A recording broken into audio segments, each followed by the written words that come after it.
Hi అండి అందరికీ. ఈరోజు వీడియో వచ్చేసి నేను పప్పుచారు ఎలా చేసుకోవాలో చెప్తాను. చాలా ఈజీ ప్రాసెస్ అండి అండ్ చాలా టేస్టీగా కూడా ఉంటుంది. సో యాక్చువల్గా ఈ పప్పుచారు రెసిపీ అనేది నాకు ఒక సబ్స్క్రైబర్ అడిగిండనమాట. సో ఆ అబ్బాయి హోటల్ దగ్గరకు వచ్చి అక్క నేను మీ వీడియోస్ చూస్తూ ఉంటాను. సో మీరు ప్రీవియస్గా చేసిన గుత్తి వంకాయ కర్రీ నేను ట్రై చేసిన ఇంట్లో చాలా బాగా కుదిరింది. సో నా గురించి ఒకసారి పప్పుచారు రెసిపీ చెప్పారా, వీడియో పెట్టరా అని అడిగింది అనమాట. సో నేను అబ్బాయి గురించి వీడియో చేస్తున్నా. సో నేను పప్పుచారు కావాల్సింది నేను 1/2 కేజీ కందిపప్పు తీసుకొని మంచిగా నీట్గా ఒక 2 సార్లు వాష్ చేసుకొని తగిన నీళ్ళు పోసుకొని ఒక అరగంట నానబెట్టి పక్కకు పెట్టుకున్నాను. సో అరగంట తర్వాత అందులోనే అదే వాటర్లో కొద్దిగంత ఒక స్పూన్ అంత పసుపు అండ్ ఒక 2 టేబుల్ స్పూన్ల ఆయిల్ వేసుకున్నాను అనమాట. సో ఆయిల్ ఎందుకు వేసుకోవాలి అంటే సో మనం ఒక ఇన్ కేస్ మనం అంజాత పైన పోస్తాం కదా వాటర్, సో ఎక్కువగా అవ్వకుండా అంటే పొంగకుండా ఉండడానికి మనం ఆయిల్ వేసుకోవాలన్నమాట. సో ఆయిల్ వేసుకుంటే పొంగదు. సో ఆయిల్ వేసుకున్న తర్వాత మనము కుక్కర్ మూత అనేది పెట్టేసుకోవాలి. మూత పెట్టుకొని నేనైతే ఇండక్షన్ పైన చేస్తున్నాను అనమాట. సో ఇండక్షన్కి 2200 టెంపరేచర్ పెట్టేసుకున్నాను. సో ఇండక్షన్ పైన అయితే చాలా ఫాస్ట్గా అయిపోతుందండి. అసలు నార్మల్గా గ్యాస్ పైన కంటే కూడా ఇండక్షన్ స్టవ్ పైన చాలా ఫాస్ట్గా అయిపోతుంది. సో నేను అందరూ అయితే 3 విజిల్స్ పెడతారంట, కానీ నేను మాత్రం 4 విజిల్స్ పెడతాను. ఎందుకంటే సో 3 విజిల్స్ పెడితే మనం ఇలా పప్పు గుత్తితో రుద్దాల్సి వస్తుంది. సో ఒక్క విజిల్ ఎక్స్ట్రా పెట్టినామనుకోండి అసలు మనం ఇలా పప్పు గుత్తితో రుద్దాల్సిన అవసరమే రాదండి. ఎందుకంటే మొత్తం ఇలా మనం స్పూన్తో ఇలా అంటేనే ఇలా మెత్తగా స్మాష్ అయిపోతుంది పప్పు అనేది. సో ఈ పప్పు ఉడికే లోపల నేను పప్పుచారు కావాల్సిన కూరగాయలన్నీ కట్ చేసి పక్కకు పెట్టుకున్నాను. సో పప్పుచారు ఉడికిందండి. సో అది ప్రెషర్ తీయడానికి నేను పక్కకు పెట్టేసుకున్నాను. అండ్ ఆ తర్వాత ఒక బగోనీ తీసుకొని అందులో తగినంత ఆయిల్ పోసుకున్నాను. సో నేను బగోనీలో చేస్తున్నాను ఎందుకంటే కొంచెం ఎక్కువ క్వాంటిటీలో చేస్తున్నాను అనమాట. సో నేను మీకు చెప్పాను కదా మేము వంట అనేది హోటల్లోనే చేసుకుంటాం, ఎందుకంటే మా వర్కర్స్ కూడా ఉంటారు కదా. సో వాళ్ళకి మేము కలిసి ఒక దగ్గర వండుకుంటాం అనమాట. అండ్ చూడండి నేను ఇవి కట్ చేసి పెట్టుకున్నాను. టమాటో, పచ్చిమిర్చి, దోసకాయ, బెండకాయలు అండ్ కరివేపాకు. సో ఉంటే మునక్కాయలు కూడా వేసుకోవచ్చు. సో నా దగ్గర లేవన్నమాట. సో నేను అందుకే స్కిప్ చేసిన. అండ్ తర్వాత నేను ఇందాక బగోనీలో ఆయిల్ వేసి ఆయిల్ హీట్ అయిన తర్వాత జీలకర్ర, ఆవాలు అండ్ మిర్చి వేసుకోవాలి. ఆ 3 ఫ్రై అయిన తర్వాత ఇందాక మనం కట్ చేసి పెట్టుకున్నాం కదా, ఒక్కొక్కటిగా వేసుకోవాలన్నమాట. ఫస్ట్ పచ్చిమిర్చి వేసుకోవాలి, ఆ తర్వాత దోసకాయ వేసుకోవాలి.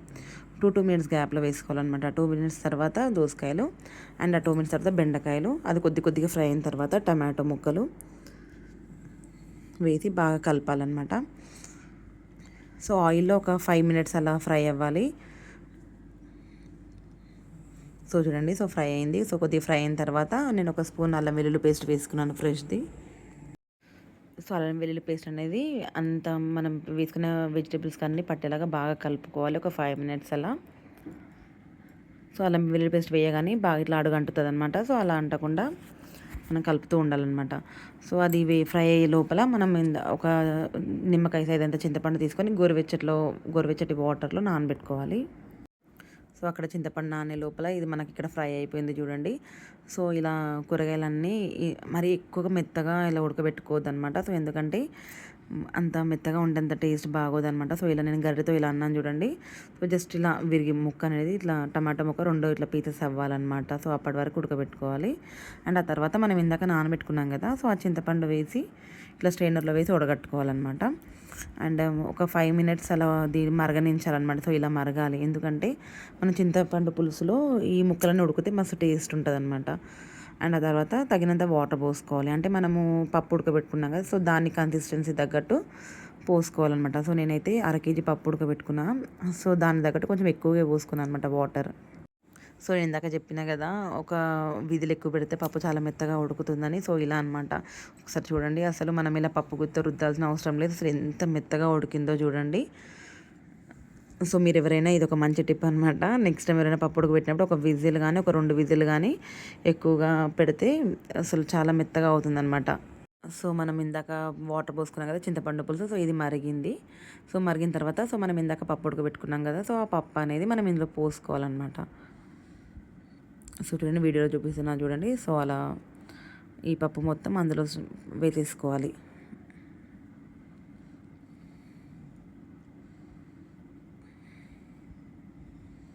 చూడండి, పప్పుచారు చూడడానికి ఎంత కలర్ఫుల్గా అనిపిస్తుంది చూడండి.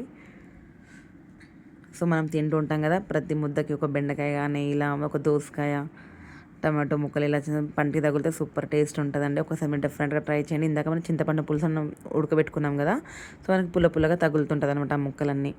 సో చాలా బాగుంటుంది. అసలు మునక్కాయలు వేయాల్సింది, సో నా దగ్గర అయితే లేవన్నమాట, సో అందుకే స్కిప్ చేసిన. లేకపోతే ఉంటే మునక్కాయలు కూడా వేసుకుంటే చాలా బాగుంటుంది టేస్ట్. అండ్ ఇంకోటి మనం ఇందాక ఇది మరిగే లోపల మనం తగినంత సాల్ట్ వేసుకోవాలి. అండ్ కారం కూడా వేసుకోవాలి, ఎందుకంటే పచ్చిమిర్చి నేను కొంచెమే వేసుకున్నాను కదా, సో కారం కూడా వేసుకోవాలి.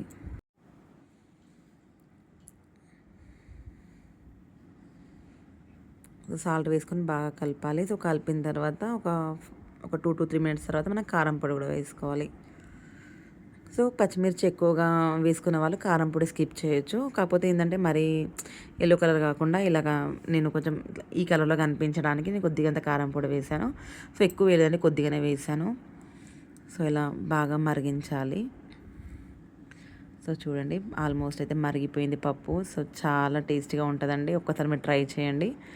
అండ్ ఇది పప్పుచారు చేసిన తర్వాత ట్రై చేసిన వాళ్ళు కూడా కామెంట్ చేయండి. లాస్ట్లో మరిగిన తర్వాత దింపే ముందు కొద్దిగంత కొత్తిమీర ఇలా పైన జల్లుకొని కొత్తిమీర జల్లిన తర్వాత ఒక 2 to 3 మినిట్స్ ఇంకా మరిగించుకోవాలి. సో మరిగించుకున్న తర్వాత దింపేసుకుంటే వేడి వేడి పప్పుచారు రెడీ అండి. చూడండి, మీలో పప్పుచారు ఎంతమందికి ఇష్టమో కామెంట్ చేయండి. Thank you for